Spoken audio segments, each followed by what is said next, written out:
Good morning, good morning. How's everybody doing? Like Josh said, I'm your host with the most for today, and we have a fantastic and amazing lineup of speakers. And I am telling you, when we walked in today that they were on fire and are blessed and highly favored, that is nothing less that you're gonna get when you hear some of these speakers that are coming up today. So as we move forward in this program, be prepared to be transformed, to be renewed, to be blessed, and most importantly, to be poured into, because today is the day that is going to change your lens on how we're moving forward and making something of this. So what I'm going to do is we're going to do a little bit of a roll call. We're going to see where everybody's from. So if you all in the house, put your names in the chat. Where y'all coming in from? Where are you tuning in from? We know we in virtual land, so we got folks from all over. Go ahead, light that chat up. Where are you all for? Roll call. Shout out. Where's that hometown? I'm in California, Los Angeles to be specific. So where are you all at? Put it in the chat. Light that chat up for us. San Francisco in the house, Jackson State. Come on, Chicago, New York. Oh, okay. Dallas, Texas, Alabama. Come on. Washington in the house, Colorado, Arkansas. Go ahead. I got roots there. Jersey, Detroit, Virginia, San Fran. Oh, snap. It's going down. Come on, Hartford, Connecticut up in here. Oh, Salem, VA. We all over today, y'all. So we are going to be having a blessing. So get ready, because I know we might be sitting down, but you probably going to stand up when you hear some of these speakers having, because the energy that's going to happen in this place is going to be on fire. So let's get to it. Oh man, I see them. Thailand. Oh, come on, Thailand, y'all. We got folks from Thailand in the house. Come on. I know these time zones are crazy. So I know y'all are committed to seeing the amazing things that are happening that's going to go down today. So I will not prolong the blessing that is about to come any longer. And I am going to introduce our first phenomenal speaker. And when I tell you this brother jumped in today and had a word for us, it was none less than amazing, none less than extraordinary. So Jarrod Benjamin has worked in numerous roles from the Institution of Higher Learning, is the president, CEO of the lead firm. And when I tell you that I have personally had a chance to interact with this brother and understand the anointing and the blessing that is on his life, I'm telling you, you all are in for a word. So he has been across the United States Army, Miami, Florida, Honolulu, Hawaii, Georgia, Korea, Australia, New Zealand, y'all. And he continues to go around and spread this blessing. And he is a native of Louisiana. So if you got some folks in the house from Louisiana, make some noise. With a Bachelor's of Science degree in Business Administration from Florida Memorial University, currently pursuing his doctorate degree and received his master's in Business and Administration. Jarrod is a proud member of Phi Beta Sigma Fraternity Incorporated, and he is tapped into so many lanes, y'all. And today he is going to be talking about a leader's journey, the resiliency path less traveled. And his speaking topics include a leader's journey, resilient, and much, much, many more. So y'all, I'm going to turn it over to you all, to my man with the plan, Jarrod Benjamin. Awesome, man. Thank you so much, man. Well, warm introduction. You know, after seeing that clip of Black Panther, y'all, I was fired up over here. I'm telling you, fired up. Awesome, awesome. So everybody can hear me with a thumbs up? Cool, let's get right into it, man. I want to be a good use of your time. Y'all, this is what we're going to be talking about today. But bigger than that, we're going to be talking about just leadership holistically. And how does the leader align with our theme as we look at Wakanda, as we look at Black Panthers, we look at building resilient leaders on our campuses. And I think it's important that we understand some of the steps that are necessary. The first thing is, I listen to Eric Thomas all the time to get fired up. And y'all, when I was driving to Jackson State from Baton Rouge, I was just tapped in with them. And one thing he said that resonated with me, he said, you have to want success as bad as you want to breathe. Now, I'm gonna be honest with you. It was cliche in the moment. I was feeling it, but what really sat with me heavy is I decided to hold my breath. I held my breath. I was like, my goal is I'm gonna try to hold it to the next exit. Y'all know I miserably failed, didn't get it to the next exit. But as about 45 seconds, I gasped. And I was like, whew. And I said, Jarrod, breathing is necessary to live. I don't get to say, I don't want to breathe, but yet I can live. So what if we decided to make success our choice and not our option? What if we pushed our students to a space where we said success becomes a choice? You have, just like you wake up every morning and say, I choose to breathe, because if I don't breathe, I won't live. I choose to be successful, because the opposite side of that is not where we're positioning our great students, right? And so what does it take to be successful? First, realistic goals and commitment. Why do I plug in that piece of commitment? I plug in that piece of commitment because as you go on this journey, persistence and resiliency is going to be your two watchwords that carry you through. So as we talk about this journey, how many folks, well, I'm from the South, and in the South, we say we make groceries. Some people buy groceries, but in Louisiana, we say we make groceries. And so when you're going to go make groceries, my mom was a single mother raising 3 boys and my sister. And she said, Jarrod, I'll buy the groceries, but I'm not going to carry them groceries up them 3 flights of stairs. And I owned it. So y'all, I'll be honest with you. How many times have you carried groceries? And go in the chat. How many trips do you make when you begin all them groceries up? I want to see the responses. How many trips do you make when you're bringing groceries up? That's what I'm talking about. One time, yes, indeed. Y'all, I had them bags on my hand, on my forearm. I was about to cut the circulation out my hands, but I was guaranteeing that I was only going to make 1 trip with them bags. And to be quite honest, Olivia and Jennifer, y'all, as I was going up the stairs, clumsy old Jarrod decided he would skip a step. I'm skipping steps now, y'all. I'm skipping steps because I'm trying to get to the 3rd floor quicker. I just want to be real with you. And guess what happened? Y'all, I fell. I was so embarrassed because it's the day that everybody outside hooping, everybody outside looking, all of my friends clowning me. They talking about, man, that boy done fell. They laughing me down. My mama opens up the window. You thought she said she was going to check on her baby? No, indeed. My mama say, did you drop my eggs in my bread? I'm like, man, that's what you worried about. I gather up the groceries. I go in the house. A couple more incidents happen, y'all, where I carry the groceries. And guess what? I always trying to skip them steps. Y'all know how it is. You go like every other step. You're young. These knees ain't the same no more, but then I could do it. And so, y'all, as I was skipping steps, it took all this time in my leadership journey to determine I can't skip steps. I didn't realize every step had a purpose, and that's why I failed. And so when we're talking about building resilient leaders, we have to understand why every step has a purpose. So let's back this up for a second. If we skip steps, all it does is permits us to take a shortcut. But now when it's time for me to have a conversation with Demario, when it's time for me to talk to Josh, and they're asking about that step that I encountered as a leader, if I skipped it, I can't mentor them through it. And so it's important that you land on each step, because each step has a purpose in this resilient journey. Even though skipping the step, you may not fall.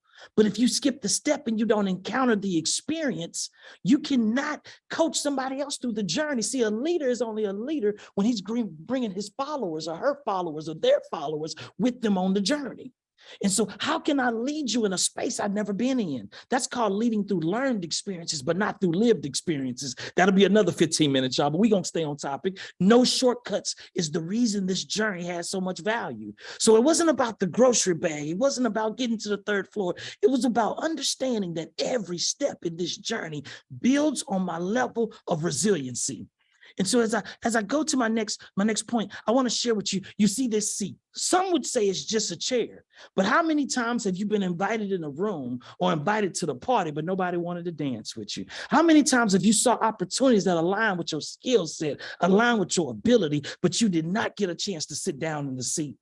Well, the beauty of it is I was watching Tyler Perry a few years ago receive an award, and he talked about how he wanted a seat at the table. Actually, I'll be honest with you, that brother has blown my mind, because after serving 16 years in the military and see him transform what was once a Confederate base now into a Black-owned studio that makes movies that impact not just the world, but tells a family story that I've lived through, not just I learned through. He said in that moment, while I was trying to get a seat at the table and being denied a seat, I decided to make my own table. And so now I sit at the table and say to myself, who sits at the table with me? Who do I bring to the table to have a seat with me? Who do I tell my story of resiliency to that has them understand that when I used to want to sit at the table, now I develop tables for others to sit at through my leadership journey? That's the type of leaders that we have to develop through our pedagogy of delivery, through our style of leading, through our coaching, through our mentoring, through our sponsoring. Because while we're campus-based professionals, we have to own, we're sometimes the mother, we're sometimes the father, we're sometimes the coach, the mentor, the motivator, the workforce trainer. And while we're in those spaces, who are we pushing out into these spaces, into these global outreach opportunities?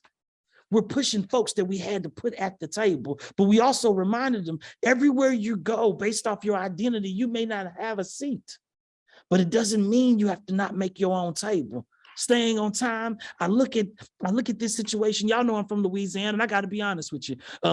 Louisiana is known for a lot of things. Well, one, I hope y'all know is for our gumbo, because I don't boil chicken. I make a roux, and I can make that wrist work for you. So if you're ever in Louisiana, hit your boy up, DM me, and I got a pot waiting on you. And so I offer this to you in Louisiana. In my experience now, I've noticed that some folks pay to tour our cemeteries. We're below sea level in South Louisiana, so y'all, our graves are above ground, if you will. We'll second line you for sure. And so I'm saying this to say, I want you to look at that top picture on the left in the screen for a second. If you notice that in this picture, there's a cemetery. And growing up, my mom always told me that I had to hold my sister's hand when I walked to school. As I got older, it didn't feel as cool. So what I used to do, y'all, is I used to say, Jazz, I'm gonna hold your hand till I get to the stop sign. Then mama won't see us no more, if you will. And so as I'm going through the cemetery, my mama said, don't ever take that shortcut going through the cemetery, because it's drunks that be in the cemetery. Drunk as Cootie Brown. Y'all, I don't know Cootie Brown, never met him, but my mama must know him real good, because she's been talking about Cootie her whole life, you understand? And so, y'all, I decided we was going to take this shortcut anyway. And the reason we were going to take the shortcut is because the Cool Cup lady, if y'all don't got Cool Cups or frozen cups, y'all done missed out on the treat. They go for $1. And even though gas went up, the Cool Cup ain't never went up. That's Black history in itself. Come on, somebody. And so we used to want the Cool Cup. I had 3/4, 2 of them Cool Cups. Her name was on it. And so Jazz said, mama said no. I said, well, baby, you got to trust your brother. We got to get this Cool Cup. You understand? And so we go through the graveyard. When I look over in my peripheral, I give my sister the briefing. If it go down in this graveyard, you better follow me. I mean, if I run, you run. Don't walk. I said, run. And so we look over in my peripheral, y'all. I think I finally met Cootie. He was laying on one of them graves and decided to stand his head up. I was so afraid. I burnt it up. I look back, my sister was on my tail, y'all. We normally slide through the gate sideways. I offer to you today. Y'all almost trucked that little hole in that gate over. I'm pulling the bushes back, piece of the fence, scraped my arm. We got through. We get to Miss Maddie, the Cool Cup lady. My sister still breathing hard. She said, oh my God, Jarrod. I said, girl, get that Cool Cup. Now I'm gonna tell you about this Cool Cup, y'all. With my little bit of time I got left, with this Cool Cup is you have to flip that thing over for it to really taste good. Go in the chat if you'd have had some of that before. Now you know the sugar is on the bottom of the Cool Cup. I don't know how they did it, but it's called old school Black chemistry. That's how you make that thing. You flip that thing over. And so we flip it over, we walking home, and we encounter my mother. And my mother told me, I told you not to go through the graveyard. So you know you're about to get a whooping. She normally get off at 6, but this time she get off at 3. And I got nervous, y'all. And so I don't know if y'all ever got whoopings before, but let me give you a little history on that. When you're about to get a whooping, you have to brace yourself. I said, ma'am, I knew what she said, but I'm buying me some time. Stay with me for a second. And so my mother tells me, I'm not whooping you because you disobedient. I'm whooping you because you took your sister another way and you went through the graveyard. I said, now, mama, I don't want to be no snitch. I'm trying to process this, but I shouldn't be getting this whooping by myself because my sister went through the graveyard with me. She goes, no, she didn't, Jarrod. Jasmine looking at me like, bruh, come on. But y'all know whoopings is better when your sister and brother get it with you. And so I said, Mom, why do you think I went through by myself? She said, Jarrod, the reason I know you went through by yourself is because on your forearm, you have scratches. I said, huh? She said, and Jasmine has it. I said, oh, I can explain. Mom, what happened at the top of the graveyard when I made the decision to go down the graveyard, I opted in that moment that I would be the leader. And as a leader, I told my sister, just follow me and I will take the blunt of all abuse. If we encounter anything, stay with me. If we encounter anything as the leader, I'll take it. I'll exercise resiliency. I'll swallow my fear. So all you have to do is follow me. And mama, you remember that man Cootie you was telling me about? He there, I saw him finally. She looks at me like, boy, don't play with me. I said, Mama, I saw Cootie, and Cootie raised up and we got to pop that thing. And the bushes scratched me. Y'all, in my closing remarks, I want to share with you. My daughter, she's 13 years old. And about a year and a half ago, when Vice President Kamala Harris had got elected and was getting installed, my daughter looks at me and says, Daddy, I could be a vice president too. Y'all, I'm gonna be honest with you. That thing had me crying, you dig? But I had to play hard because I'm daddy. So I said, baby, go to your mama because you got my eyes sweating. It must be that. Turn the air on or something. She go by her mama, you understand? And I say, well, because I'm an educator, I feel obligated to educate you. This is not the first time that we've seen this happen. She said, oh no, Daddy, it is. She's the first. I said, no, baby, it's not the first time. I said, we even had a Black woman win presidency. She said, no, Daddy, I promise you, we had a Black man, but we never had a Black woman. I said, baby, sit down. In 1972, Shirley Chisholm was the first African-American woman. And matter of fact, the congresswoman, if you will, she got a majority nomination. She said, Daddy, she had to lose because I don't remember hearing about her. I said, see, baby, you think she lost, but allow me to unpack it a little bit more. She said, what do you mean, Dad? I said, now, years later, based off Shirley's resiliency as a leader, it almost took us about 30 years or so. Now we have President Barack Obama. Now, if you look at his forearm, I offer to y'all, he don't have no scratches on his forearm because Sister Shirley took them scratches 30 years prior. Come on now, that's resiliency. Now, I want you to stay with me for a second. About 13 years later, now we celebrate what my daughter was screaming about. She says, oh my God, Vice President Kamala Harris is now the vice president. I can do it, Daddy. I said, baby, I bet you if you look at Kamala's forearm, you don't see no scratches because Shirley got those scratches. She got those scratches almost 40 years ago. And through those scratches, she opened up a pathway that only a resilient leader can walk through. So I offer to you today, as my time is up, I ask you, what will you do to ensure you're creating pathways? The reason Shirley won is because it's not about the gift that you're going to get today. It's about the seed that you plant today so that we have more leaders that are from marginalized spaces, championing opportunities so somebody else 13-year-old daughter can look at them and say, I'm next. I want to thank you for your time. On this QR code, if you pull your smartphone out, I want you to connect with me on LinkedIn. I want you to just, send me a note. Let me know if this blessed you a little bit, but bigger than that, as you champion building out your programmatic thrust for Black History Month, ensure that you champion every moment to look those students in the face and say, resiliency is your watchword and leadership and leaders is who I'm developing. Thank y'all so much. And I really appreciate you. You're in for a treat because the rest of these speakers are going to light a fire. You dig? It's been great. When y'all in the booth, holler at your boy. Come on, y'all. Hey, can we light that chat up? Well, did I not tell you that this brother was going to come through with an anointing and a blessing today to really do that? Throw them claps in, throw something in the chat. If this speaker was amazing, I need y'all to put a Y in the chat, a yes, a thank you, a blessing, a clap, or an awesome, something in that chat. Let them know. The fire emojis, light it up, y'all. Because when I tell you that these speakers are in and they got a word for you today, this is just the beginning. And phenomenal. We dropped Benjamin's LinkedIn. He had an opportunity to scan that, y'all. I'm telling you, if you want to bring this brother in, make sure you do, because he got much more for you.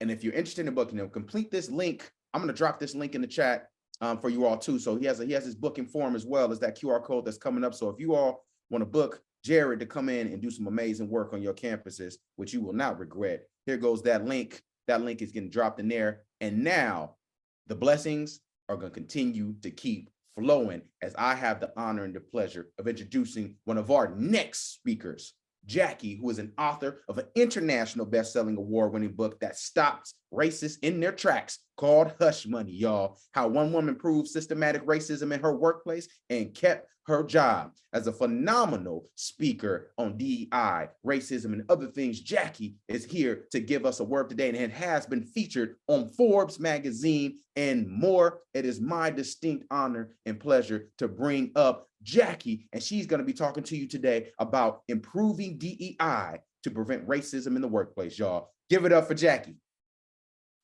Thank you so much for that amazing introduction. I am just beyond excited to be here. I thank you for inviting me, and I thank you for allowing me to share a little bit of my experiences.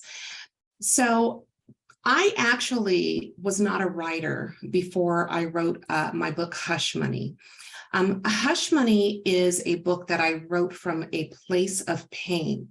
After my six-figure career in higher education was killed by racists, and I found myself so psychologically damaged that I was contemplating homicide because I very much planned to kill my boss. And, I don't say that lightly.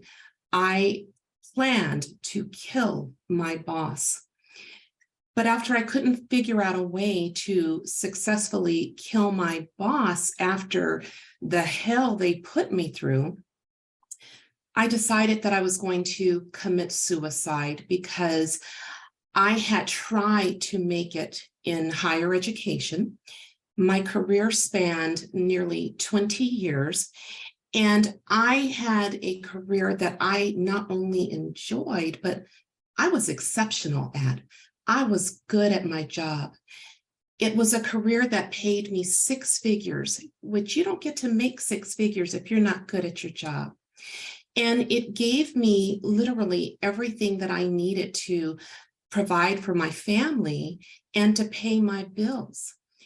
But every time I would make it so far up that corporate ladder of success, someone in the organization would notice me, and maybe they weren't there when I first started, but they're there now. And because I'm the only Black person, because they like to put us in these positions as being the only. And so because I'm the only Black person, this racist who happens to be in a position of power, influence, and authority, they've noticed me. And when they notice me, they begin targeting me. And before I know it, my career is being derailed. And that ladder of success that I was climbing up on, me and that ladder, we came crashing down. Now, the first time that happened to me, y'all, I'll be honest with you, I was humiliated. I was hurt. I was scared, but I've got 2 girls. I'm a single mom. I don't have time to process what's happening to me because I still got to put food on the table. I still got to take care of my girls. So, I pick myself back up. I put my resume out there, throw it to the wind, and I find my next opportunity. But here's the problem with that. I ran from this company because I was Black. And when I ran over here to this next company, guess what? I was still Black. And so you go in there, you're still ambitious, you're still good at your job, you start climbing that ladder again. And just like before, someone notices you and they target you. So you find yourself with your career gone again, and you're feeling some kind of way by the second time it happens to you. So you may be asking yourself, how on earth someone like me who's smart, who's ambitious, who's making this kind of money could find myself so racially traumatized that I'm on the verge of killing my racist boss and killing myself. So let me just explain how that happens. After you are targeted multiple times and you lose everything that you've worked for and you've built, because when your career is derailed, you lose your income, you lose your confidence. And in my case, by the 4th and 5th time of having my career stripped away from me for no other reason than because I was Black, and finding myself homeless, living in a hotel with my 2 daughters, you become psychologically damaged. And so you find yourself in dangerous territory. And that's what happened to me. And so on the day that I planned to commit suicide, I was at a place, a beach in California called Salt Creek Beach. And I was standing on the edge of the ocean. In my warped state of mind, I thought that this was the best way to do it because I didn't know how to swim. And I just kind of thought the ocean would carry me away and that would be the end of it. So I'm staring out at the ocean and just mesmerized by the water because the call of the sea is very strong when you're in despair. And it was at that moment that my cell phone, which was in my pocket, rang. And I stepped out of myself long enough to answer my phone. And that phone call literally changed my life and brought me to the point that I'm at today. When I answered the phone, I realized it was my youngest daughter. I've got 2 girls. And my youngest daughter was in Colorado with my other daughter. She called me in that moment. And when I answered the phone, she starts screaming, hysterically crying into the phone, telling me that she's about to lose her job, that these racists are targeting her and they're after her. And she's hysterical and she doesn't know what to do because she's a single mom like me. Now, I don't know about you, but if there's anybody out there listening who has kids, you know, it's one thing when you come after me, but it's an entirely different thing when you come after my girls. And so when that company targeted my daughter, they made a huge mistake because I was able to come out of my pain. I packed up that day, packed up the hotel with my belongings and my 2 cats. I put everything in the car and I came back to Colorado to help my daughter deal with her situation. And that was an important moment for me because before I got the call from my daughter, I literally thought there was something wrong with me, that there was something wrong with Jacquie. There's a reason, no matter what company I go to, no matter where I go in America, I end up being derailed and losing everything. And so that's what put me in that very dangerous water. But when I realized that the same thing was happening to my youngest daughter, now my brain is going because I have a very analytical mind. And so I'm analyzing this and I'm like, this can't be coincidence that me and my daughter are experiencing racism in the workplace that is preventing us from thriving as Black people.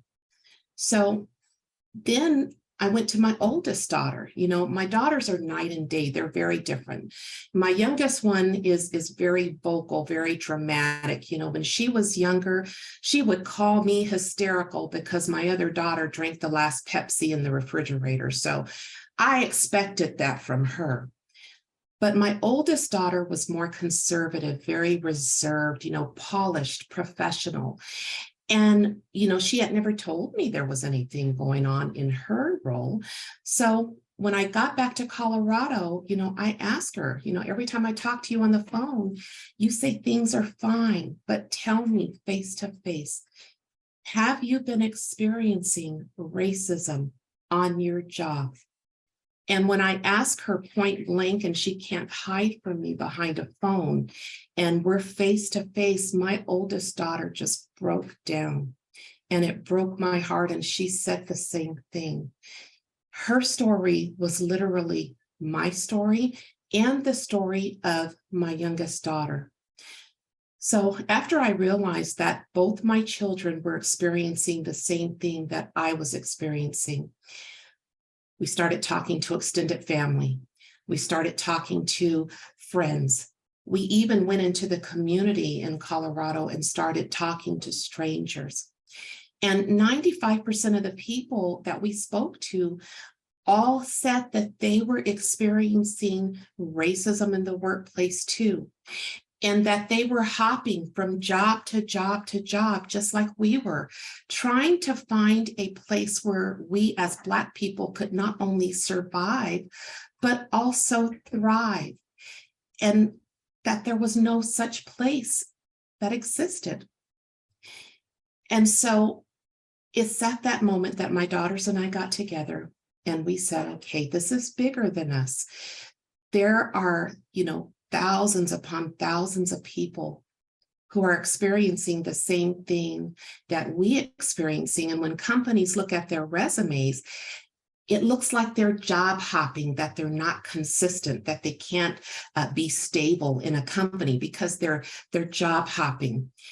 But on the resume, nobody knows that we're not job hopping, we're running.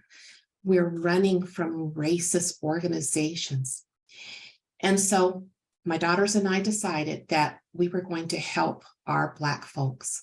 We were going to share the knowledge that we knew, because in all those stories, there was a woman who knew the right way to fight back against racism in the workplace, but not only fight back, she knew how to survive the battle and keep her job if she so desired. Okay. And that was something people had never really heard of. You know, you've heard of people who they go through racism, they experience it, they're able to prove what they're going through.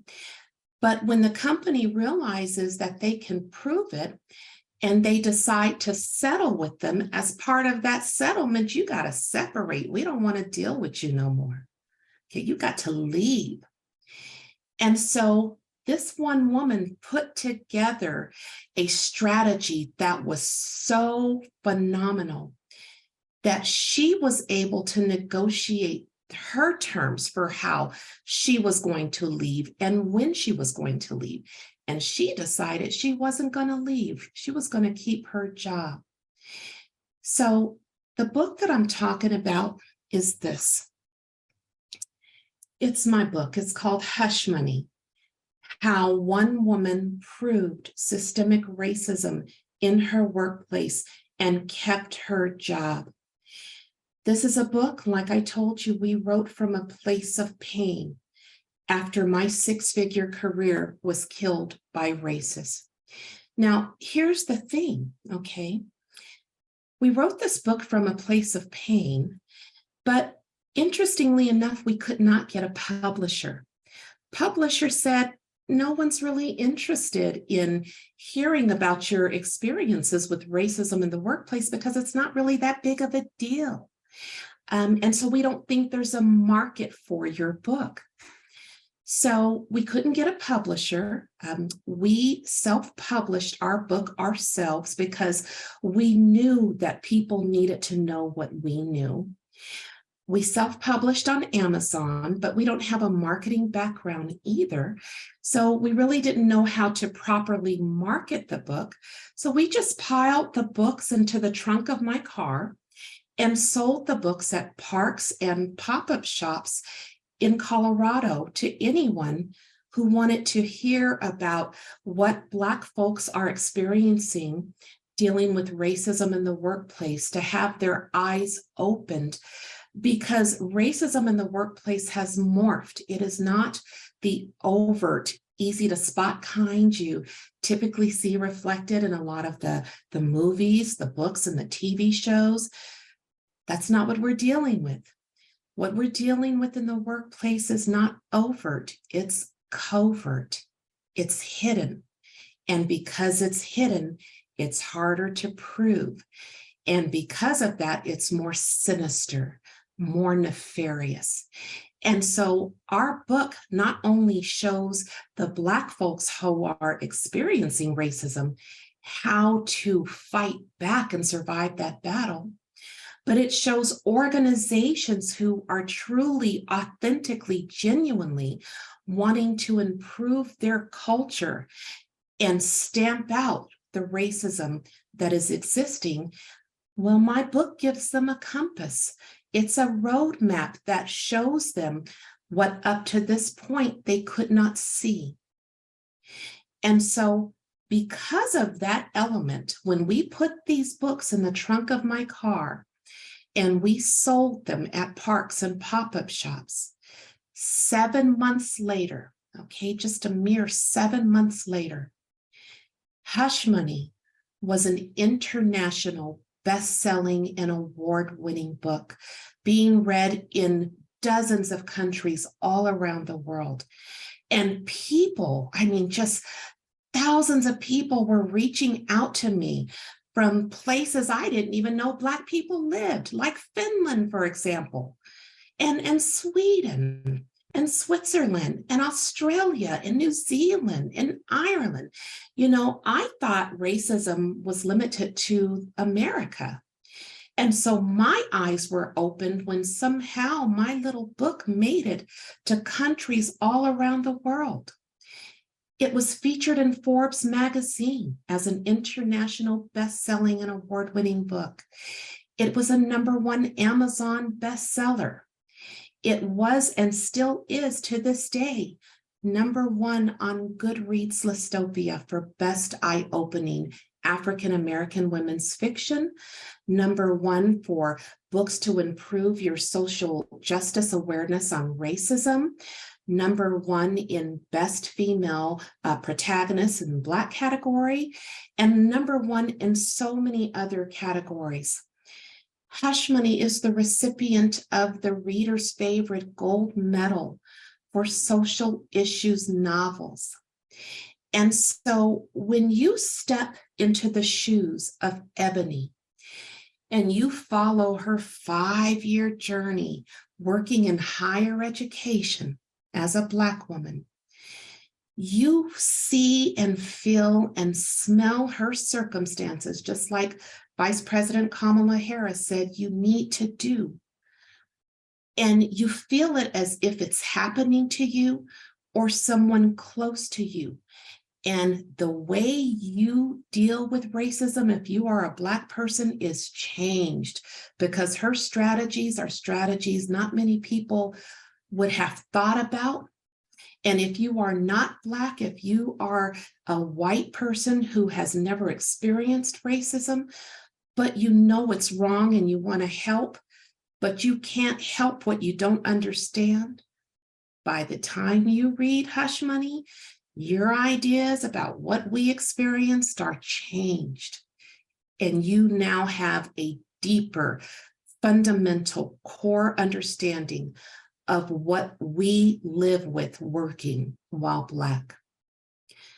So I encourage you, if you haven't read my book, it's a humble book with humble beginnings, but there is power in that pain. Read my book. Right now it's 28% off on Amazon, and have a conversation with me afterwards. I try to make time for every single person who reads my book. I have 2 books out right now. Hush Money, How One Woman Proved Systemic Racism in Her Workplace and Kept Her Job.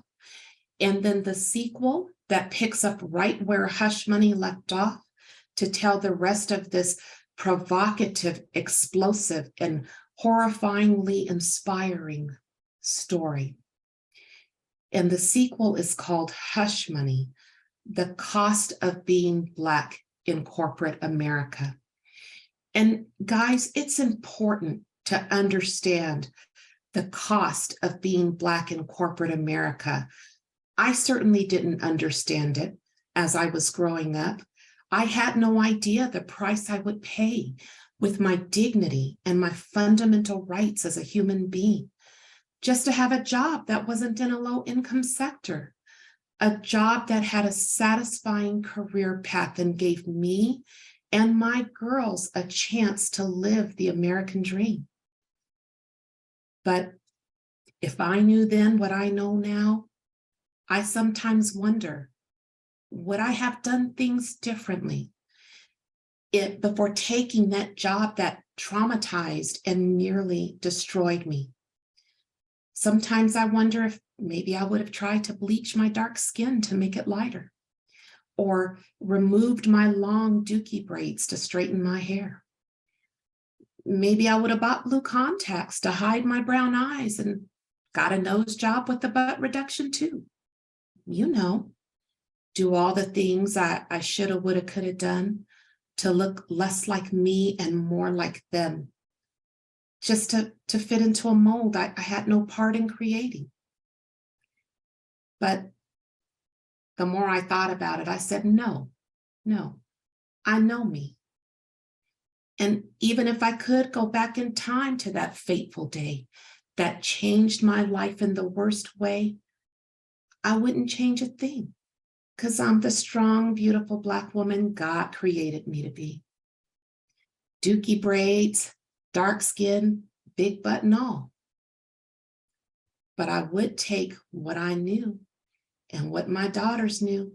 And I would share it with other people so that they don't consider altering who they are, changing their skin, their hair, their eyes to appease someone else. I'm going to show them how to fight back. And that's what we've done. I thank you for your time. I hope you will reach out to me on LinkedIn if you would like to book me as a speaker in your organization. Reach out to me on LinkedIn. You are guaranteed to connect with me, and I would be honored, humbled, and blessed to come to your organization to share my experiences working while Black. Thank you. Come on, y'all. Can we give it up for Jacquie? When I tell you that there are stories that are need to be told, Jacquie is a living, breathing, walking proof. And her testimony and resiliency is amazing and off the charts.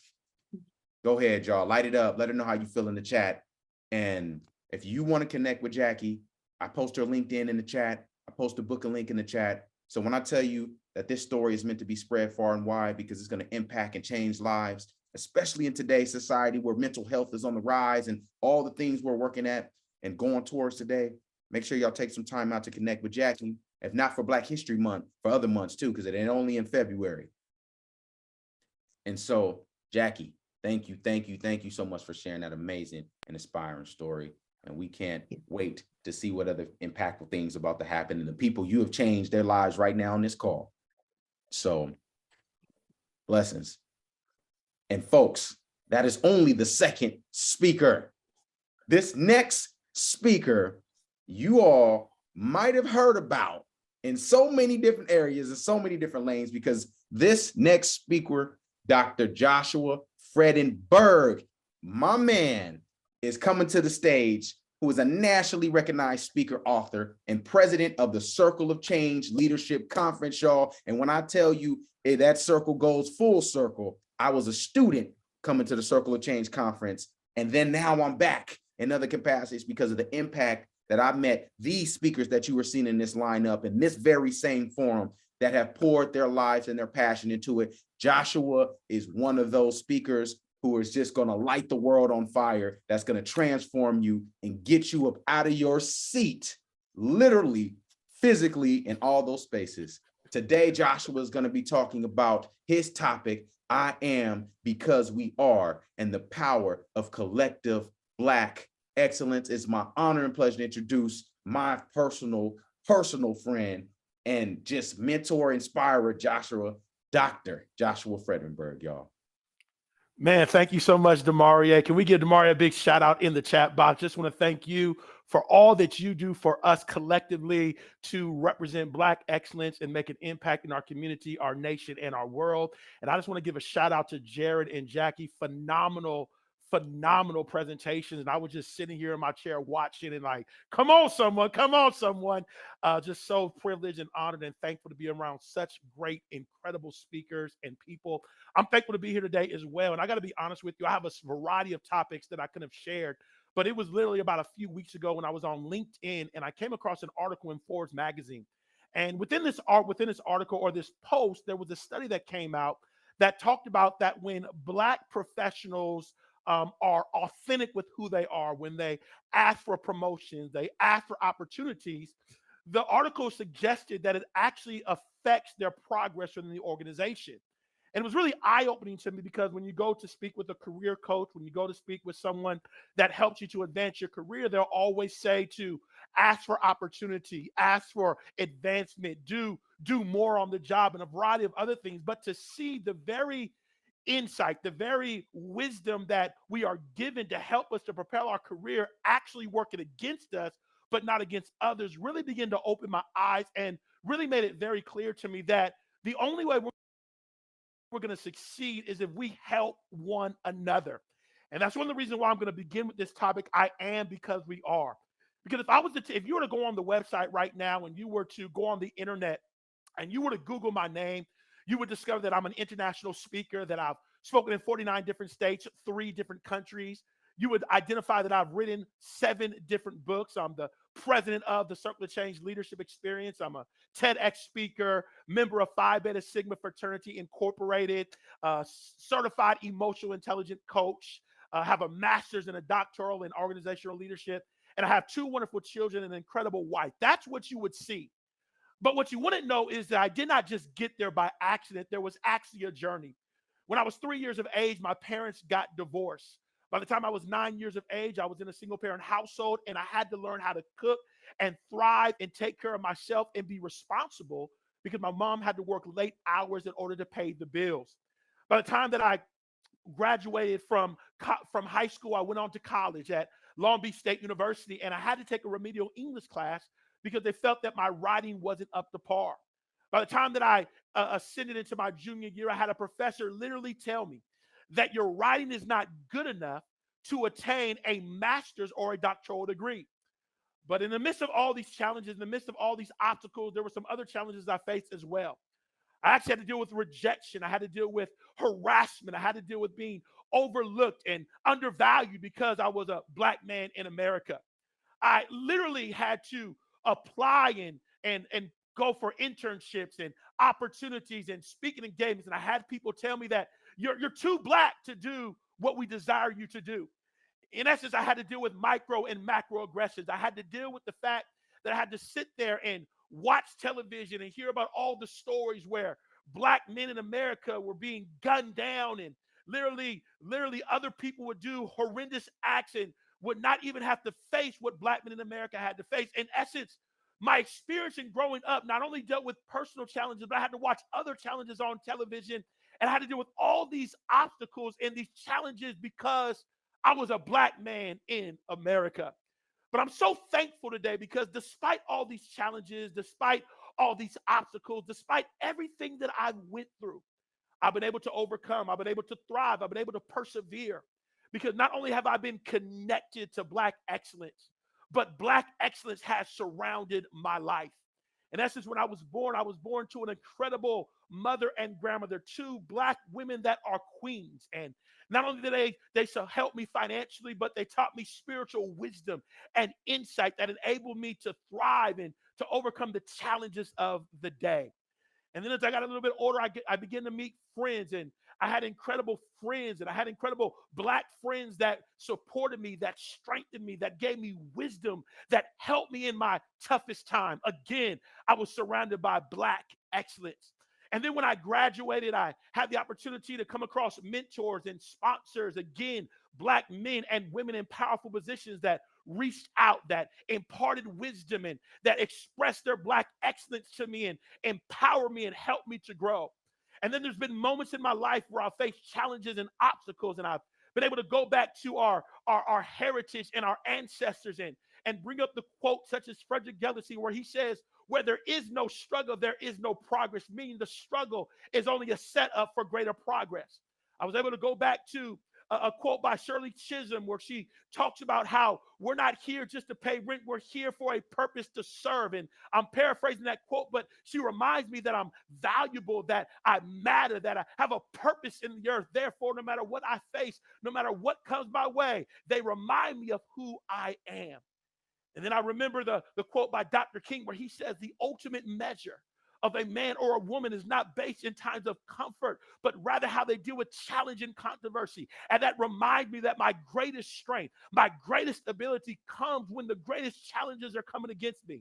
And I don't know who I'm talking to today, but I feel like I'm talking to someone right now, and you're facing a challenge and you're facing an obstacle, and you may be overwhelmed and you may be burnt out and there may be stress and all these other things that are coming against you right now. But understand, that's just a sign of the greatness on the inside of you.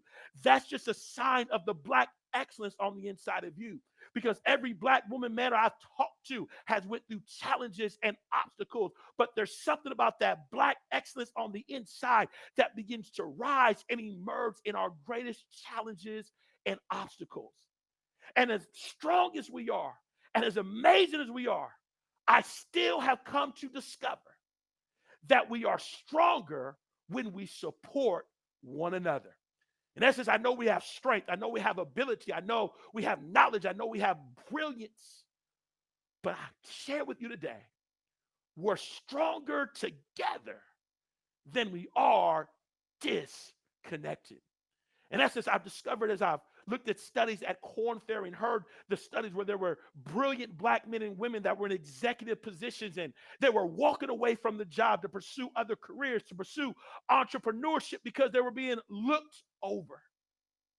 But I also am here to remind you that despite the challenges, despite the rejection, despite being undervalued, despite not being appreciated, despite people not giving you opportunity because of the color of your skin, because of your personality, because of your swag, and because of your brilliance, despite all of that, I have come to discover that when we connect with one another, when we engage with one another, when we support one another, when we unite one another, there is no challenge, there is no obstacle that can stop us.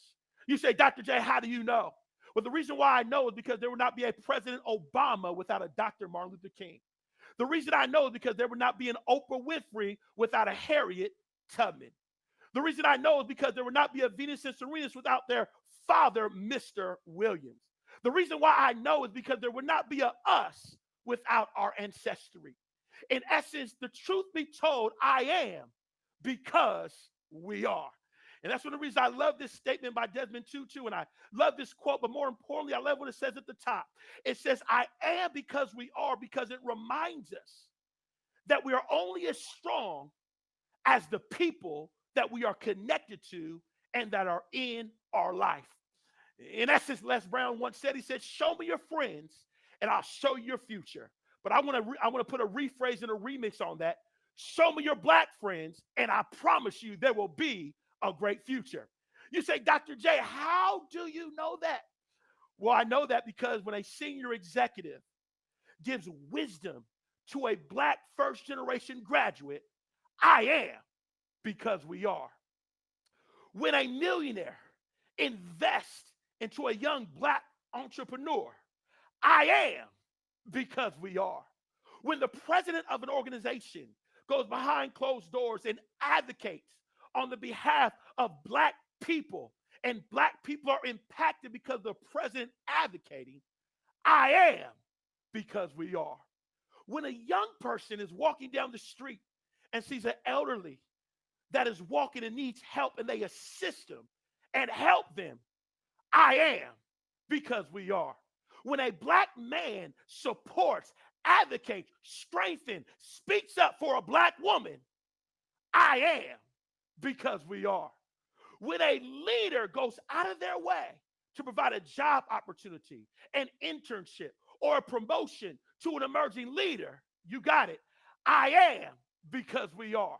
When an influencer with great influence shares knowledge and insight on how to thrive and how to succeed, you got it right, I am because we are.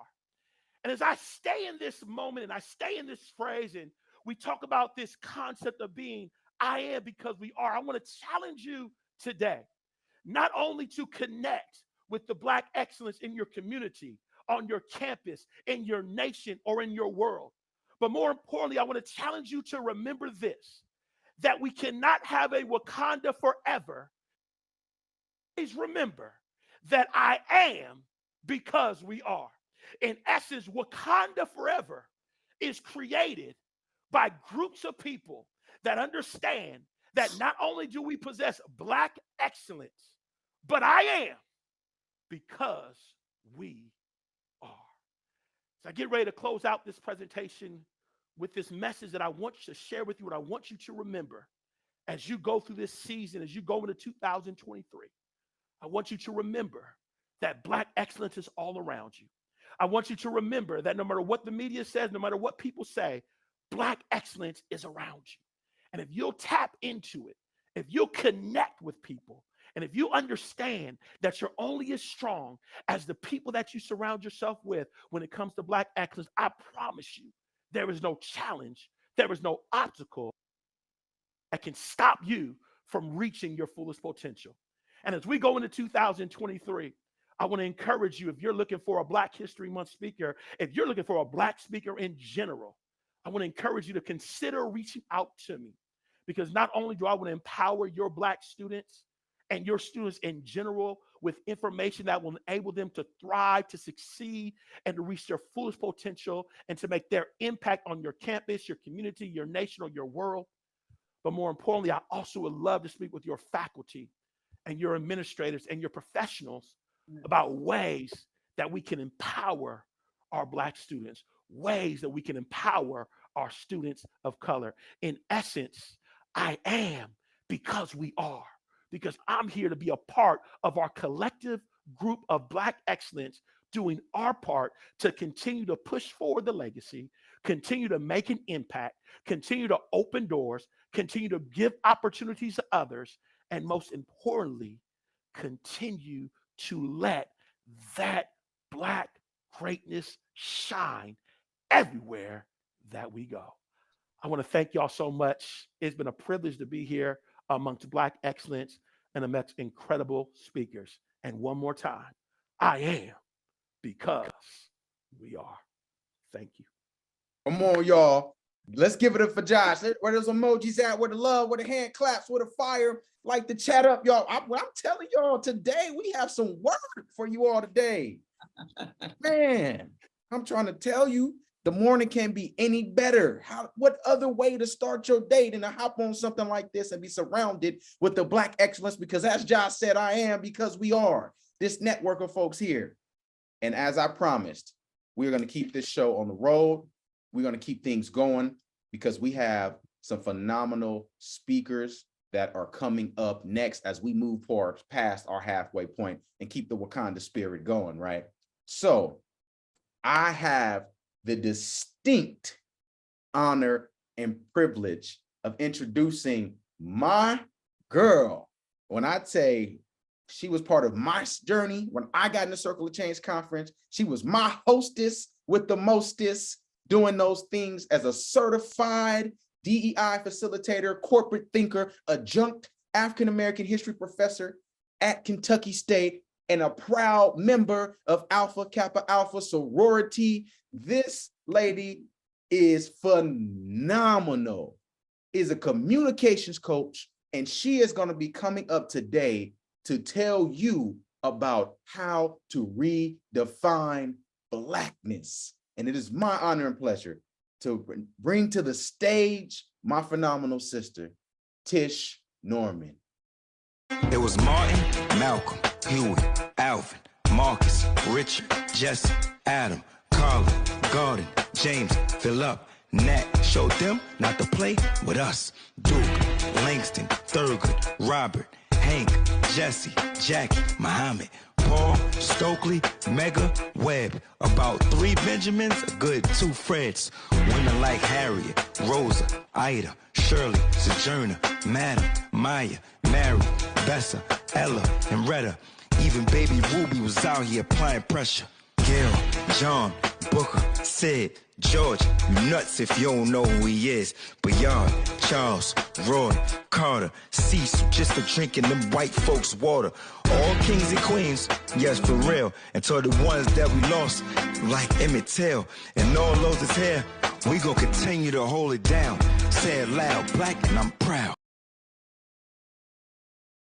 It was 17 years ago that I was sitting in my living room in Los Angeles, California. Hard to believe that it was 17 years ago. Me and 2 girlfriends sat and watched in awe Oprah Winfrey's Legends Ball. I don't know if you got a chance to watch it or not, but I sat there for a little better than 2 hours with my mouth open as she recapped this 3-day celebration where she brought stalwarts, legends, trailblazers, and women who paved the way and navigated through a very, in some cases, racially charged and tumultuous environment. As I sat there with my girls and we watched the Legends Ball recap of Friday, a luncheon, Saturday, a glitz and glamour ball, and Sunday, a gospel brunch, we saw the faces of people some of them who aren't here anymore. As they showed Coretta Scott King, I called her name. As they showed Leontine Price, I called her name. As they showed Catherine Dunham, I called her name. But I noticed my two girlfriends who were hanging out with me, they didn't really know their names. The camera would pan around and I'd go, oh my God. It's real easy to say, there's Janet Jackson, there's Alicia Keys, there's Mary J. Blige. But who these older senior women were, my friends did not know. And so it was that day that I felt a level of conviction. And I said, hold on, how come I know these people's names, but my girls don't? So I asked them a question, very simply, did you guys know who some of those people were? And they go, well, I think I've seen their faces, but I wasn't sure who they were. We know a Tina Turner, we know a Diana Ross, but what about Suzanne DePass? What about these other women, these other trailblazers who maybe you and I did not read about or learn about in our educational process? So because of that, today, I come from a Sankofa perspective. I am Tisha Lene Norman, daughter of Donna Patricia Sweeney Norman, daughter of Catherine McAdoo Sweeney, daughter of Minnie Eatman McAdoo, daughter of Rachel Eatman. Yes, I just named my mother, my grandmother, my great-grandmother, and my great-great-grandmother, because it's them who allowed me to be here today. So I come today with a Sankofa perspective. Some of you may be familiar with that term, Sankofa. Some of you maybe never even heard of it before. You may have even seen the illustration of a bird whose feet are facing forward, but the bird's neck is turning around to grab an egg. So while that bird is facing forward, his neck is turning around to get something in its mouth, some food, some sustenance, some nourishment. So what does that word Sankofa mean? Well, it's derived from the Akan people off the Gold Coast, we know it now as Ghana, of Western Africa. And the Akan people came up with that term as it symbolizes going back and get it, Sankofa, which means return and fetch. Simply translated, Sankofa means, which has been the name of many community centers, African American studies departments, community groups, BSUs on campus. It simply means go back and fetch it. Move forward, but acknowledge the past. You may hear it this way: you won't know where you're going unless you know where you've been. So good afternoon, everybody. My name is Tish Norman, and it is a pleasure for me to stand here on hallowed ground as an intentional Negro. That's right, I am Black on purpose, unapologetic and proud. But it's not something that we just want to squeeze into the shortest month of the year, for I'm here today to normalize Black history every day. It's not just that one little worksheet on either Rosa Parks or Martin Luther King that you and I both had in our elementary or high school classrooms, that one little chapter in that history book. No, I'm here today to charge that beyond Bath and Body Works putting out the red, black, and green candles in February, I'm here to charge that beyond Target putting out the Black designers in the front of the store in February and Walmart putting out the red, black, and green ice cream for Juneteenth, that we should normalize it so that Black history is every day. So when we think about Sankofa reaching back in order to move forward, it led me to formulate this program that I'm sharing with you today, Redefining Blackness. You know why? Because we're in a state of emergency. We're in a state of emergency when we walk out on the street and we see Black people, and somebody correct me if I'm wrong, Black people who, where we are at the height of our level of accomplishment politically, educationally, through community, through corporate, through classroom, and all facets of the human experience. While we are on the upswing, we simultaneously are in the valley. So when you go out to the mall and you go out to the post office and you go to the airport and you see people who look like you in bonnets, in house shoes, in pajamas, with their pants hanging down, with hats to the back, with oversized sweatshirts, with hoods on, looking like a suspect and not a success, it's a state of emergency. So I'm here today to talk about how we can redefine Blackness. We're not going to let others tell our narrative. We're not going to let others who don't have our best interest in mind define us, because we are, as the principle of Kwanzaa says, Kuji Jacquie, we will define ourselves for ourselves. It's not aggressive. It's not demonstrative. It's not too sassy. It's just ownership. It's just us realizing that I'm going to give you three surefire ways that we can and you can immediately begin to redefine what it means to be Black. Because money, because attention, because other forces are pushing behind what it doesn't really mean to be Black, only what they think it means to be Black in their eyes, and it is being exploited from hither to yon. So I want to leave before I go, because we only got a few minutes, y'all.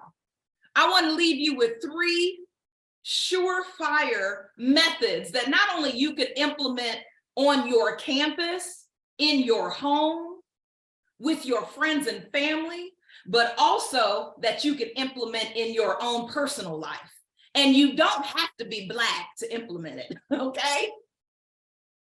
Coming off the cusp of my brother who introduced the principle of Ubuntu, right? I am because we are. Well, we need to know who self is first. And it's not just letting others define it, it's us taking that ownership for ourselves. Number one, write this down, everybody. Somebody put it in the chat. Broaden awareness and understanding. Redefining Blackness means we have to broaden what we already know. Introducing yourself to the concept of white supremacy as a backing of the United States education system needs to be broad knowledge across the board. We need to know that people who look like us were not in the classrooms creating the curriculum. That's why you and I didn't get it in school. When holidays and observances and practices and people who worked in the Black liberation struggle were not ever talked about, we weren't the ones creating the curriculum. And so because of that, you had scholars and researchers like Carter G. Woodson who said, hold on, y'all, we have been miseducated, period. So broadening your awareness and your understanding helps you become more comfortable being Black, talking Black, communicating with Black people, learning about Blackness, true Blackness. Let me give you a quick example before I move on to number two. Just this summer, or early summer, late spring, I sojourned to the majestic continent. I try to go once a year. Didn't go in 20, didn't go in 21, obvious reasons, but I did go in 22. I went to Accra, Ghana, and on that almost 14, 15-day trip, we traversed to the Gold Coast, right on the western coast of Africa. We visited the Cape Coast Castle. I want everybody to Google it when you watch this later, all right? Cape Coast Castle was erected in the mid-late 16th century by the Portuguese. But then, after it was a trading post and the transatlantic slave trade started, the British occupied it, and it became one of the most famous out of about 40 different slave castles where enslaved Africans were held. I stood there at this big, huge white edifice, probably pristine in its day. No glass windows, just open air. At the top, it was glorious like heaven, which is where the governor would live. But down below was something called a dungeon. And there were dungeons for men and dungeons for women. There were dungeons for those who rebelled that needed to have a little bit more of a tight grip on them. I walked the grounds of people who were our ancestors, some 6, 7, 8 generations removed. And so I want to just say this on that point of creating awareness and understanding. Think about this just for a moment. You and I'm not looking at myself, I'm looking at camera, I'm looking at you right now.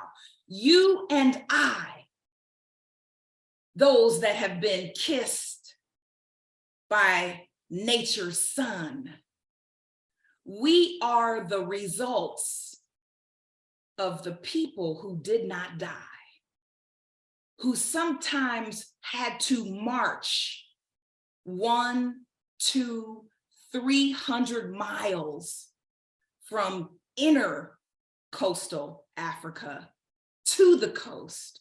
And if you made it that far, you were held at the castle. And if you made it through the holding of the castle, through the beatings and the rapings and the lack of food and air, the heat, the sickness, the bile, if you made it through that, you got to march to the boat that took you to the big boat. And then if you made it across what we call the Middle Passage, you got to Virginia or South Carolina. And if you made it that far, there was another holding. And if you made it that far, you got to the auction block. And if you made it that far, you got to the plantation. Didn't know where you were going. But if you made it that far, we are the descendants of those people who lived through a living hell, circumstances you and I could never fathom, but we got that blood in us. We got that determination in us. You heard Jarrod say, we have that resiliency in us. So my point number 1, become aware. Broaden your awareness and your understanding of our story, not his story, but our story. Number 1. Number 2, you can't help what you don't understand. So READ, guess what? Readers are leaders. It's real easy to turn on TikTok, to turn on the gram. It's real easy to use our phones as sources of information. But when there was a law in this country that passed saying it is illegal to educate Black people, that should alone be your motivation to say, you know what? I think I'm gonna go spend several hours at the library, pick up some books and educate myself. Mama may have, Papa may have, but God bless the child that's got its own. So readers are leaders. Pick up a book and learn something new. Take time, even if it's 30 minutes a day, but be intentional with grasping our story. Number 2. Number 3, and my final point, y'all, we can't fix what we can't face.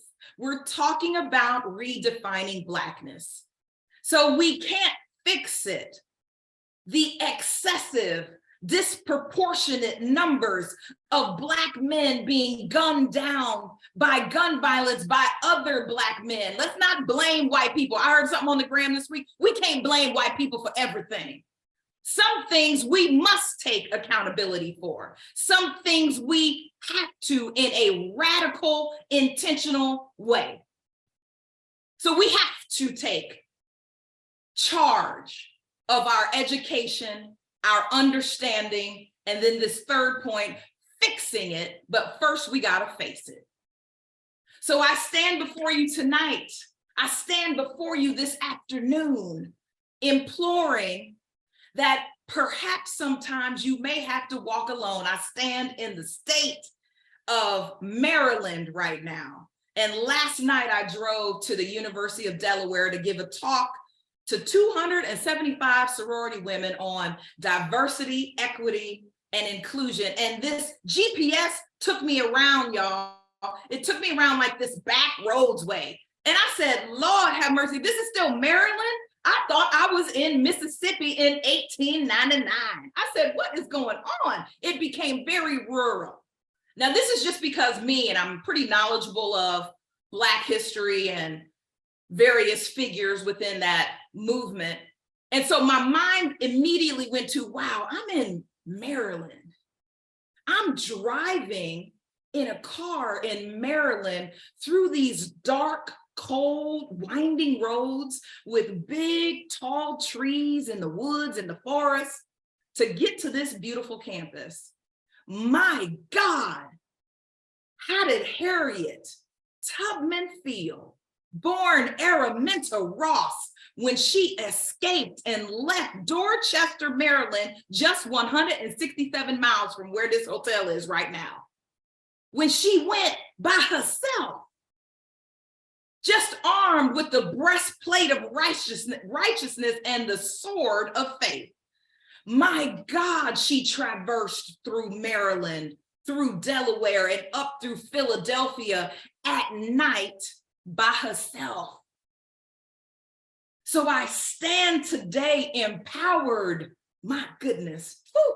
I stand today empowered, thinking and recalling not just the persistence, not just the grit and determination and resiliency, but the fortitude that Araminta Ross, known as Harriet Tubman, used when maybe she wanted to turn back around. I drove in an Audi A4 last night. She walked in the woods because, as we heard Jarrod also say, you want success more than you want to breathe. She wanted freedom more than she wanted to breathe. So whatever goal is standing in front of you right now, whatever opportunity is standing in front of you right now, maybe it's the pursuit of some more knowledge of this Black history, this rich, dense Black history. Let the very wind push at your back. The same one that guided Moses by herself, where she had nobody but maybe nature, God, revelation, manifestation, vision, to keep going, as Maurice Bishop said, forward ever and backward never. Thank you all so much for listening. I hope you were inspired. Can you feel my energy? Can you feel it? Because right now it's palpable. I'm sitting here motivating myself. If I were Marcus Garvey, I would say, up, up, up, you mighty people, you will accomplish what you can. If I were Anna Julia Cooper, I would say, when and where I enter, the whole race enters with me. But since I'm just Tish Norman, I'm going to say I'm going to do something in this lifetime that, had I never been born, it would have never happened. Thank you all so much. Peace, blessings, miracles. Go get it. It's yours. Can y'all give a big round of applause for my girl, Tish Norman? Come on. Come on with that word today. Amen. Pouring into us. Come on. Physically, mentally, spiritually, emotionally. I'm trying to tell you, I have dropped Tish's LinkedIn in the chat. Please bring this sister to your campus. Please bring her because she has a word that needs to be heard. And she is bringing it, y'all. And I know you feel that energy. She said, I am going to do something in this lifetime that would have never been done had I never been alive. Come on. Come on. Make sure y'all connect with her and bring her in. I'm going to drop it again. Make sure I connect. I'm telling you, these blessings are pouring down. Thank you for the chat. I see the reactions. I see everyone lighting it up. And I'm telling you, we are getting this thing on the road. And we have another phenomenal speaker that is about to grace us today by the name of John Graham, who's an executive consultant, an author of Plantation Theory, the Black professional struggle between freedom and security, with a BA in African Studies and a master's in education from Lincoln University and continued education, y'all, because we're forever learners from the University of South Florida and Yale. John has been able to impact and transforms lives, y'all, globally and around these things. Today, John is going to be talking to us about the hidden cost of excellence. It is my distinct honor and pleasure to bring up my brother, John Graham. Appreciate you, my brother. Thank you so much for that introduction. First and foremost, good morning, good afternoon, and good evening to everybody who's joining us. It is an honor and a pleasure to be here today amongst this panel of brilliant, beautiful, unapologetic, and even intentional Black folks today. I'd like to thank Dr. J for the invite, and thank you to the audience who hung in there, held us down with the energy in the chat, and made the effort to be with us for this moment in time. I want to share a bit about the hidden cost of excellence, specifically Black excellence. And there's a lot of focus on this term, Black excellence. It's used as a point of pride even. You see it on t-shirts, advertisements, films, everywhere you can think. And we say it as a colloquialism, as again, it's something to lift up. But have you ever wondered why you've never heard the term white excellence? To explore that, we have to look into history. If you're Black in America, your ancestors were captured. They were exported from their homelands and distributed across the world to serve as the free labor source for the fortunes of European economic interests. We were deemed the best fit for enslavement by Pope Innocent VIII in 1488, when he received as a gift from the King of Aragon, which is now northern Spain, 100 Black Africans from Angola. We were hand-selected, you see, to work harder than any human being had ever worked in history. According to research by Dr. Joy DeGruy of post-traumatic slave syndrome fame, we were worked so hard, in fact, that the remains of enslaved people found in the graves of Wall Street in New York City showed that they had been worked until muscle separated from bone. This would be the reality in the case for nearly 4 centuries, until it was determined that our enslavement was no longer in the best economic interest of an emerging industrial age. And then, just like that, we were released into society.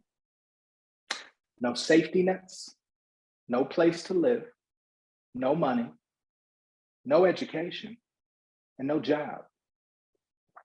Remember, if you're no longer enslaved, then you're now competing with your former enslavers for work. Let's also not forget policies of mass immigration that enabled a flood of new labor from Europe, Asia, and South America to play their hand at the American dream. The government granted over 270 million acres of land through the Homestead Act, provided jobs and countless other resources to those who came by choice, while we who came by force and built the country still couldn't get 40 acres and 1 mule. Plantation theory suggests that 4.5 million Black folks newly freed in the very first few years of being emancipated, over 1.2 million of them died due to starvation, disease, and neglect. Some would migrate north, West and abroad, but the vast majority would find themselves back on plantations as now sharecroppers. For the next 100 years, we would work as second-class citizens and continue to fight for the basic freedoms that others enjoyed without question. We would endure some of the most egregious conditions in all facets of daily life, but yet and still, we operated in excellence in all endeavors we were allowed to participate in. From academics to athletics, from engineering to entertainment, we exceeded expectation and defied stereotype by being excellent. And then at last, after 477 years, we were finally made full citizens in this nation and told that we now have access without restriction by law. Today, 2022, it has only been 58 years since Black Americans have been considered full citizens in this country. Let that soak in for a moment. 58 years, which means there's people who are alive today that knew existence before full citizenry, who couldn't drink from certain fountains, who couldn't enter certain restaurants, who couldn't get certain jobs above a position of menial labor. I've sat in barbershops with brothers who've actually picked cotton in the Deep South as young children. In the arc of time, 58 years is but a mere blink of an eye. I share this severely brief synopsis of our history, not merely to rehash the traumas of our ancestors. That's been done to death. But I do so to shine a spotlight on the fact that throughout all that was endured, excellence wasn't optional. It was encoded. Much like the modern day chips that power our technology, our forefathers and mothers were programmed to be excellent. It was baked into our very DNA, epigenetically by a global operating system that wanted to ensure peak performance to maximize predictable productivity and profitability. This programming still exists today. So much so that if I were to ask those of you in the audience to close your eyes for a moment, and for those who only operate in excellence, I want you to imagine just for a moment with me, imagine what it would feel like to operate at a level of mediocrity. What would that feel like? For most of you who actually closed your eyes and thought about it, or even pondering it now, you're probably looking at me as if I have a third eye sprouting from my forehead, because that command simply does not compute. We can't fathom what mediocrity feels like. We see it. We're in the midst of it. We may report to it in the hierarchy in the organizations or the jobs that we hold, but we couldn't imagine ourselves operating at that level. So I say to you, we must examine a critical question that many of us have never thought to ask. Who does your excellence serve? Go to school, get a job, get a good job, work 30 years, retire and die as the programming passed down from prior generations that we're still fighting for access, and some who actually experienced it as the first to do so. Work twice as hard for half the recognition, and we have to be twice as good as anyone else, is what they told us. But who does your excellence serve? Exceed sales goals, reduce operational costs, develop, implement, and execute strategies flawlessly, only to be told at the year-end performance review, let's see how next year goes before we discuss a promotion. Who does your excellence serve? Black women are enrolled in college at a higher percentage rate than any other group. Black women also account for 66% of bachelor's degrees, 71% of master's degrees, and 65% of all doctoral degrees awarded to Black students. But Black women only make up 8% of private sector jobs. If you have an MBA but have yet to hire a CPA, then who does your excellence serve? If you have a PhD, but you haven't filed for an LLC, then who does your excellence serve? I dare say that it's time for us to consider an upgrade to our software, because the programming we were given is certainly not serving us, at least not collectively. My friends, it's critical at this moment in time that we reevaluate our relationships with work. These historically abusive relationships that even today still degrade the mental, physical, and emotional well-being of those who exist within the walls of corporate and academic environments must be reevaluated. Often, I'm accused of living too much in the comforts of theory by those who seek more applicable examples of what I mean. So for those who desire more practical than philosophical, I'll pose a few questions for you to ponder in hopes that the actions become clearer. If you work in academia, are you ensuring that Black students have a firm understanding of the environments that they will be entering should they choose to matriculate to corporate jobs? Are you arming them with the understanding that their value is not determined by their work output alone, but also the quality and strength of the relationships they forge? Are you letting them in on the secret that their access and proximity to power is largely defined by their ability to reduce their cultural identity expression and assimilate to the norms, habits, and linguistic expressions of power-dominant culture? If not, then they are being woefully underprepared for the shocking reality that awaits them. For those of you in corporate America, are you bringing new Black talent into the employee resource groups or ERG communities as part of their onboarding? Does your ERG have a written code of conduct that requires those who seek to become a part of this community to abide by said code? Is there an explicit communal obligation to ensure the support, uplift, and ongoing access to critical information that can improve career opportunity internally as well as externally? Are there requirements that expressly lay out for those within the ERG what it takes to maintain status or membership within this community? Or is everyone just allowed to join? If the answers to these questions are not to the affirmative, then we are creating nothing more than company-sanctioned social groups that at minimum provide those who are committed to more work without more pay. And at best, a great PR story for a company career website that invites Black folks into burning buildings. In closing, I'll say that we have more opportunity, access to information, and economic means than any of our ancestors in the history of this nation. On a daily basis, we have the ability to learn the inner workings and mechanisms of highly successful enterprises. And if those learnings are leveraged and those insights applied towards our own ventures, we'd be an undeniable force in the capital markets. It is not uncommon for those in other cultures to meet their co-founders while working within somebody else's corporation or academic institution.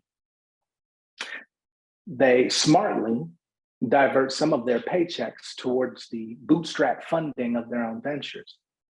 They, in essence, have redefined their relationship with their employers and apply the status of partner who provides the economic, educational, and relational resources necessary to build their own. This is the mindset shift that's required for us to experience the fullest expression of freedom. But more importantly, to ensure that we update our software today for the operating system of tomorrow. Because if you don't own the outputs of your labor, then who does your excellence serve?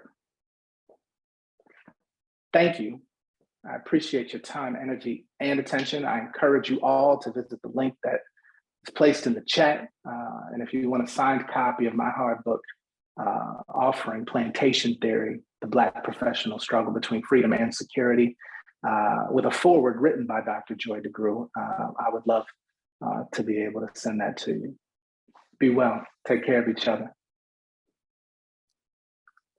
Come on, y'all. I see the hearts coming in. I see the claps. Light up that chat. Drop some hearts. Drop some flames, because this brother was dropping knowledge. I'm talking about, I feel like he dropped 200 pounds of knowledge in 15 minutes. And it was amazing. Oh, man, I'm telling you, he got a word for everyone in all the spaces and all the places. Speak that truth, brother, and let them know. PhD with no LLC. DBA without a CPA. Come on. I've had to drop them hashtags up in there. ERGs. Come on. I'm full right now listening to them break this down and bringing such a blessing of word, y'all. And I have the distinct honor and pleasure of bringing up our closing speaker for today, y'all, by the name of Danielle Davis. Danielle Davis is known as the financial freedom educator and is a dynamic speaker with a plethora of experience in the areas of recruiting, training, DEI, with over 10 plus years of experience in delivering creative solutions, managing client relationships, and dynamic team environments. Holding a BS in accountancy and a master's in education from the University of Illinois, Urbana-Champaign, correction. Danielle has impacted and changed lives globally. It is my distinct honor to bring Danielle to the stage, as she is going to talk to you all about learning what it takes to be a melanated mogul in the new millennium, y'all. Give it up for Danielle Davis. Hey, hey, hey, good people. Yes, as they say, last but not least, but you are going to learn so much about how to be a melanated mogul in the new millennium. Listen, you in for a treat, okay? Now, the first thing that I always have to say, though, is I want to make sure that it is for educational purposes only. So we're going to talk about a couple things about investing stocks. And so therefore, if you do something, you can't sue me. So I always have to say for educational purposes only, right? A little bit about me. I think a lot of folks automatically assume if I'm up here talking about financial literacy, that I came with a silver spoon in my mouth. And that is not the case at all. I'm actually a granddaughter of an immigrant. My grandfather from Panama, so I'm Afro-Latina. My mom was an administrative assistant for most of her life. And so what I know today is essentially a lot of lived experiences for both my grandfather and my mother. But the other part of that too, right, is that I bought my first stock at 19. I took my refund check and bought my stock. Y'all thought I was doing the daggone thing. However, I'm sorry to tell you, I lost all of my money because I had no idea what I was really doing. So why I do this work, and I get that question often, is essentially I'm tired of college students when they graduate. They got a crap ton of student loan debt. They got credit card debt. They had no idea how to manage their money. And so my goal is that when folks leave college, right, they'll have the steps that they need in order to be a melanated mogul. Also, a little bit about me is I have 2 spoiled pets. I have Oreo and I have Serenity, and then I love to travel. I've been to about 13 different countries in the last couple of years. So we're going to talk about historical context, some amazing Black women that made history that you may not even know about. We're going to talk about some statistics, right? Because I'm always about the facts. That's the accountant in me. And then also some tips about generational wealth. So I hate to be a bearer of bad news, but the average family's net worth for our white families, $980,000. Our Black families, $142,000.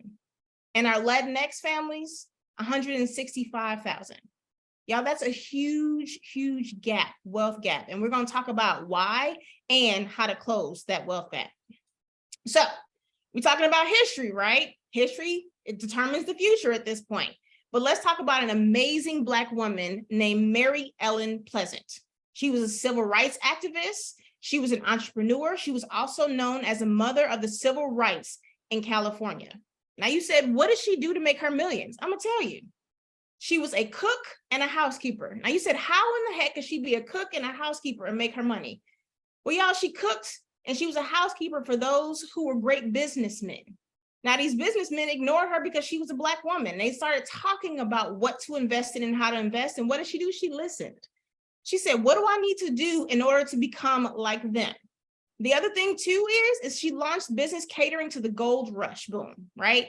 So she launched laundry services. She launched opening up boarding houses. So she was paying attention to what they taught her and she implemented that.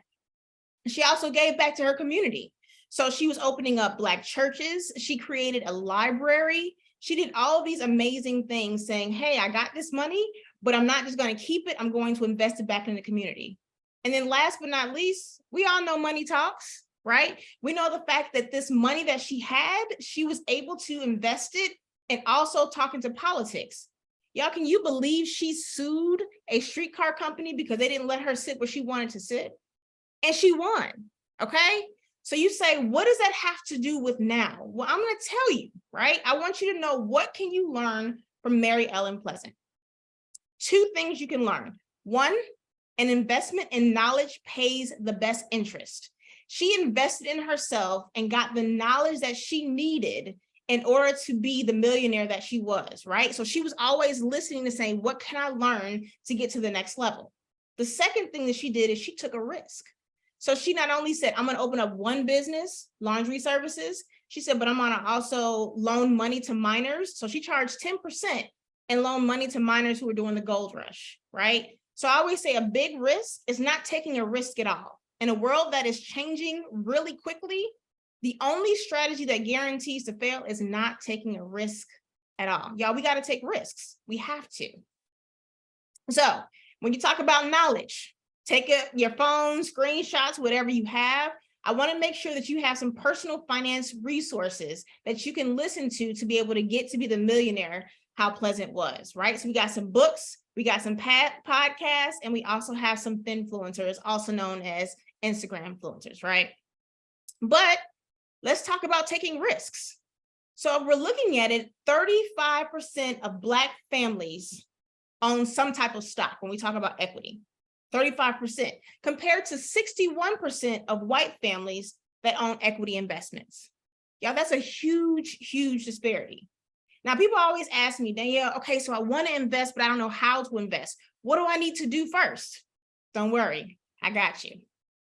First thing, own what you consume and consume what you own. So you say, what the heck does that mean? I want you to look down. What shoes are you wearing? What car do you drive? Where did you go to get your last meal when you went to eat out? 9 times out of 10, the companies that you are buying from, they're publicly traded companies. So you want to invest in what you value, right? So I'm wearing some Nikes. So I bought some Nike stock. So that's the first step, is own what you consume and consume what you own. The second part is do your research. So kind of like Pleasant did. She was listening, she was paying attention. So you want to make sure you always do your research. If someone says, guess what? I invested in some cryptocurrency. I don't want you to put all your hard-earned money in a cryptocurrency and you have no idea what cryptocurrency is, right? So you want to make sure that you do your research. Next, invest what you can afford to lose. Investing in the stock market is not a guarantee, but please don't take your rent money. Please don't take your mortgage, your car note, right, and invest that. It's always good to have some money for savings, and we'll talk about that a little bit later on, but invest what you can afford to lose. Next, diversify. Listen, y'all, right before the pandemic, I got some money and I said, you know what, I'm going to invest. So I invested in Nike. I invested in Crocs. I invested in American Airlines, and then something called Big Lots. So for those of you who don't know Big Lots, it's almost like a TJ Maxx or a Ross, but it's normally for like household goods. So I invested in those 4. Can you guess what happened during the pandemic with that stock? All right, so Nike went up because nobody was wearing high heel shoes. Nobody was wearing dress shoes. We wanted to be comfortable. Same thing with Crocs. What the heck happened to that American Airlines? Nobody was flying, right? So that stock tanked. And with the Big Lots, right? That actually went up because folks said, hey, I want to be able to try to save money because I don't know what's going to happen in the future. So you always want to make sure that you diversify your portfolio. And last but not least, do what Nike tells you to do. Just do it. It's not that hard, right? You got to start somewhere. And I always tell folks, okay, all right, so you may not have a lot of money, but now they have apps called Stash that you can invest as little as $5 a month. $5, right? So it's just things that are that simple. Now you're saying, okay, I kind of know what and how to invest, but I don't know like where do I put my money at? Well, I'm glad you asked that too. So we got a couple of them, right? So we got cryptocurrency. Now, for those who like to take a risk and are like crazy, not crazy, that those who, want to jump out of a perfectly good plane and it's good, that's not me. Cryptocurrency might be your thing, right? So that might be something that you want to take a risk on. However, for those who say, hey, I like to take a little bit of a risk, but I like to have a little overhead, if you will. Stocks might be your thing. So we talked about the Nike, we talked about Toyota, whatever you drive, right? Investing in those. And for those who say that's still a little bit too risky for me, I want to invest in maybe a mutual fund. That can be your bet. And essentially folks say, what is a mutual fund? So it's taking a little bit of stock from a couple different places and putting in like a bucket. And essentially that bucket is considered to be one mutual fund, right? So those are some of the ways when we talk about investing in yourself and taking risks. This is what you can do. Now, I love a good quote too. I say this all the time. If you can afford the product, you can afford the stock. I looked at Nike yesterday. Nike stock was going for $99. Can y'all guess how much the average Jordan is costing right now? $130. Okay. So Jordans that are, maybe or maybe not appreciating value, or investing in that stock that eventually will appreciate in value, right? That's what it's all about. Okay. So we learned about one amazing Black woman and what we can learn from her. Let's learn about a second. So we have Annie Turnbull Malone. Now she was a chemist and entrepreneur. She actually was the first Black woman millionaire.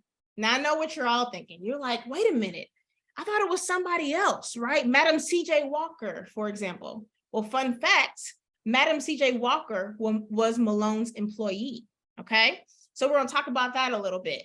So Malone, she developed hair care products to straighten without damage. She took a risk and she moved to St. Louis in 1902 to market for the World Fair that happened in 1904.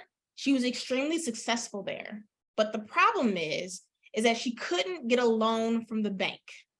Why? Because they didn't literally give her money because unfortunately she was an African-American woman. So she had to save her money by going door to door to sell her goods. Every penny she had to save.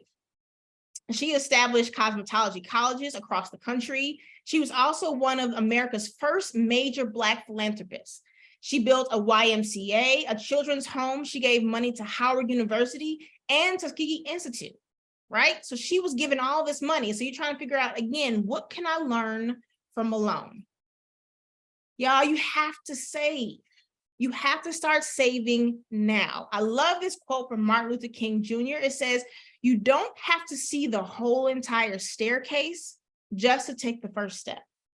I hear often people saying, I don't have enough money to save, but you can save 10 cents.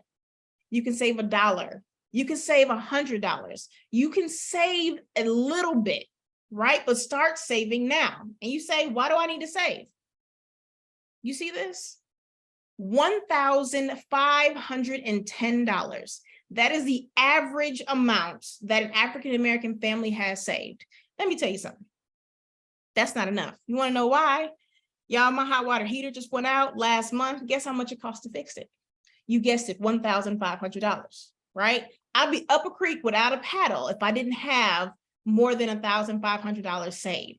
You have to save because it's not a matter of if, it's a matter of when something will happen. Now you said, okay, I don't know what to save. How much do I save in my paycheck? Got you. 10%. Now I know from my fellow higher ed folks, you said, Danielle, I get paid once a month. I do understand the struggle is real. I remember that. I was in higher ed for 10 years. But at least try to save. If you can't save 10%, start saving with 2. And then eventually get to 3. And then 4. Right? And so people say then, all right, so I'm saving 10% of my paycheck. When can I stop saving? When you have 6 to 9 months of expenses. Back in the day when I was young, I used to say 3 to 6 months was good. But y'all, we had something called the pandemic. And we all know what happened and how long that pandemic was, okay? So you want to make sure that you have 3 to 6 months of expenses saved somewhere, and then you can live your best life, right? So you say, okay, I now know what to save, but how do I save it? Got you. You want to stick to a budget, but not only stick to one, some people got to create one first, right? So you create it and then you stick with it. Next, automate your savings, set yourself up for success. Now, you know daggone well that if you have to take the money and put it from your checking to your savings, you had every intention of doing maybe $200 and all of a sudden it becomes $150, $100. Just automate it and have it automatically come out. Also, don't have your checking and your savings connected to one another. You're going to fail. You see that money in that savings account, you're like, oh, I can need some, and I can just transfer it over. Nope, don't do that. Next, have a high yield savings account. I'm going to say the average person here has a Chase account. Chase is paying 0.001%, 0.001% right now for their savings account. If you open up a high yield savings account, like Ally, ALLY, just as of 2 days ago, they're paying 2.75%, right? So you want to open up that. And then last but not least, get creative. Listen, I am a Pinterest guru. I get on Pinterest all the time and I say, hey, I want to have a gourmet meal, but I don't want to pay that gourmet money. So I go on, I follow a young woman by the name of Budget Bites, BYTES. Listen, she makes you feel real fancy and your dinner only costs $10. The other thing too is get creative with dating, right? So you got a boo, you want to go out, but you don't want to spend $200, $300 on a date. Get creative, right? You can have a picnic at home, okay? That type of stuff. So I try to do it quick as much as I could in information, right? But if you want to connect with me, definitely email me, follow me on Facebook and or Instagram is where you can connect with me. Also, you say, what else do I talk about, right? Because I can talk about the sky is the limit when it comes to money. We got budgeting, student loan debt, credit card debt, how to make up a credit score and increase your credit score. But I'm gonna be transparent. My last couple of presentations over the past couple of weeks, investing is huge. Our students are so thirsty for knowledge that they love me talking about cryptocurrencies, stocks, EFTs, NFTs, mutual funds, all of that stuff. And I break it down in a way that makes sense, right? Because I understand that when you get this highfalutin, you lose all this fancy language. Nope. I literally teach our students using Starburst and they get it and they understand. So that is Danielle Davis, the Financial Freedom Educator. Thank you, guys.